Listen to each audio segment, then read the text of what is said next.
What's the meaning of abyss? Abyss. Abyss. Abyss. Abyss.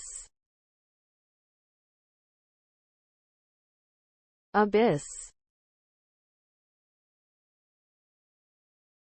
The word abyss refers to a deep, immeasurable space, gulf, or cavity. It can also be used figuratively to describe a situation that is hopeless or despairing. The word comes from the Greek word abyssos, which means bottomless.